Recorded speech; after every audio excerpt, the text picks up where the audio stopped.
Today is a celebration of sorts. It's a culmination of all the work that we put in this quarter and a chance to apply the lessons that we've learned. And to commemorate moments like this, I think it's important to hear from the people who helped make that happen. So JD, I want to invite you to come up and give us a toast. Tell us a little bit about what you're thinking about as you hear these final presentations. What do you guys think? Speed! You guys want to hear from JD? I'm just kidding. You don't have to. I do think it would be entertaining, though, to brainstorm what might have been going through JD's head just now when I called him out. He might have been thinking some vengeful thoughts about how he was going to get back at us. Or maybe he was really impressed. I mean, this was an opening that he will always remember. But if JD is anything like the rest of us, the first thing that popped into his head was, what am I going to say? And as Berg told us, that thought comes with an accompanying physiological reaction. His palms get sweaty, his knees get weak, arms get heavy. He might have vomited on his sweater already. You get the idea. Playing shenanigans, right? In all seriousness, a lot of us have been in a situation like this, where we're called on to give an impromptu toast, and that can be nerve-wracking. It might be in class, it might be at a friend's wedding. In my case, it was at my mom's birthday party. And you know, in this class, we've gotten some lessons about how to give impromptu speeches, but it feels a little bit different. We're not talking about what superpower you'd want to have or what you would do with an ideal day. You're being asked to capture everything that defines what happened in a class or over years of friendship or in a lifetime of love and affection in just a few seconds. Luckily for you guys, we have the answer on how to do that. Jen and Erin are going to give you 6 tips on how you can deliver great impromptu speeches, and then at the end of our presentation, we're going to call on one of you to give an impromptu toast about this class. See, now you guys are paying attention. So with that, I'll turn it over to Jen. All right, thank you, Akhilesh. All right, the number 1 tip is easy. Just keep it simple. We've gone through a variety of different public speaking simulations in this class, including how to pitch your own startup or how to present data in a creative way. What's different about an impromptu toast is most people were not planning on hearing you speak. And to be honest, most of them probably will not be listening when you do. So just remember, you're pretty much the only thing standing between someone and that great conversation they were already in the middle of, or that cold glass of champagne that they really just want to take a sip. So don't stress out too much about the toast. Tip number 2. We've learned in the class that structure is paramount to clarity. It's how you keep yourself from rambling indefinitely, or in how you make sure that you really focus on the message that you're trying to get across. While there are a variety of structures that you could try to use, one that we're proposing here is this past, present, and future rule, where you start by acknowledging the past and present, and then describing the future that you look forward to seeing. This is a great chance to incorporate some of our learnings from JD's storytelling class. Instead of just describing the past and present, capture them with an anecdote. Let's say you're trying to give a toast to someone for their birthday. May not be Akhilesh's case where he talked about his mom's birthday party, since he probably couldn't tell the story of maybe when he met her as an anecdote. But another story that let's say you're talking about a GSP friendship. You could reflect back on that small group dinner that the two of you first met at, or maybe that 8 a.m. accounting lecture that you struggled to drag yourselves through. For me, I gave an impromptu toast on my last day of work, and I used this structure actually without realizing.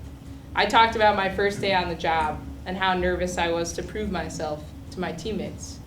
But when I saw the team's tradition of decorating other coworkers' desks when they returned from sabbatical with balloons and streamers, I felt like I joined a family.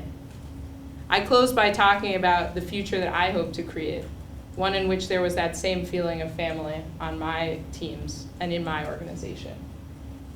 The last tip that I'm going to share with you is to avoid problems. Remember, the point of your talk is to be uplifting. You're not there to list everything that's wrong in your life or at your company. So let's say you're an employee of Uber.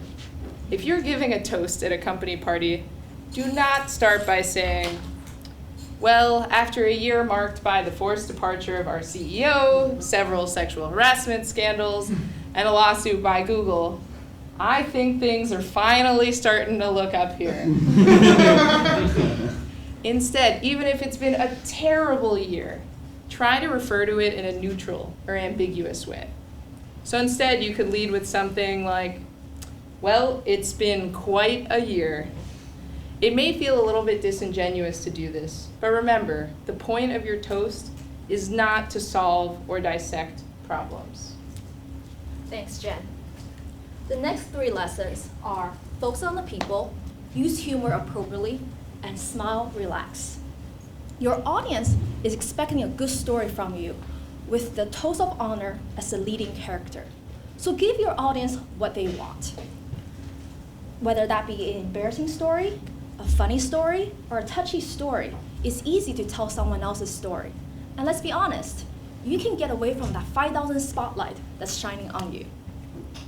So which story to tell? Well, the first tip I can give is that first thought that comes to mind is often most memorable and therefore authentic. When you tell your story, try to use pronoun like you so you can involve your audience and not lessen the words like I, me, myself, so that your focus is back to the people. Humor is a tricky ingredient. It can make and break your toast. Ask yourself this: do you really know your audience well so that they for sure will laugh at your joke? When in doubt, don't. If your joke unfortunately falls flat, quickly move on. Don't let that awkwardness fill the silence. As we learned from JD, even your significant other can get lost in translation.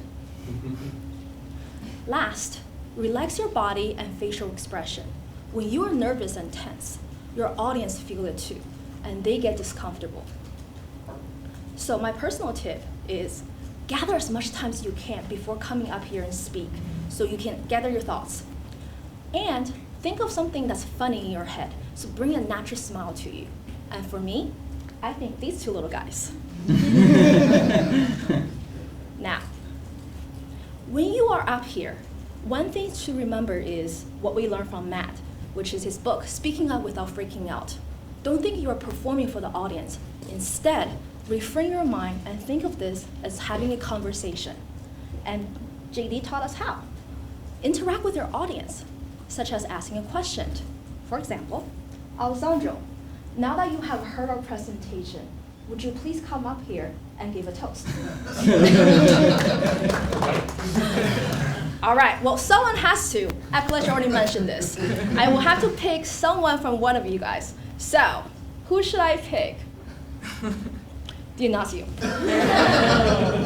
Well, good thing I brought my champagne glass.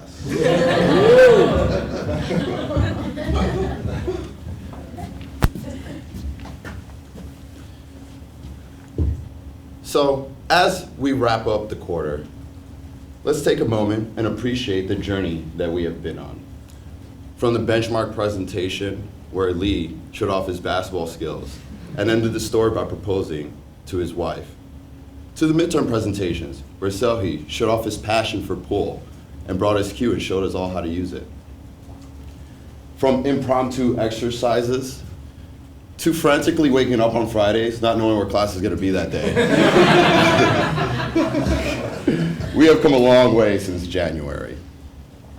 Presumably, we all took this class because public speaking wasn't a strong suit.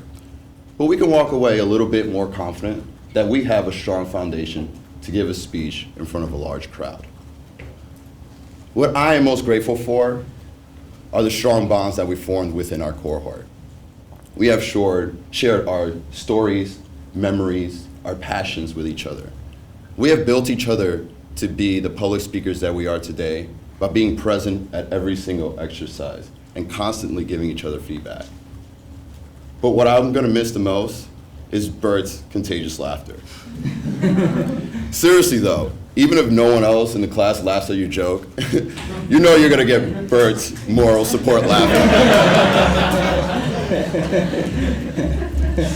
So, I'd like to raise my glass to the team that went before us, to my team, to all the teams that are about to present, as we leave it all on the stage for our final presentations. But just know this is just the beginning. As we become leaders in our organizations and prominent figures in our respective spaces, we're gonna have to give speeches on almost a daily, monthly, weekly basis.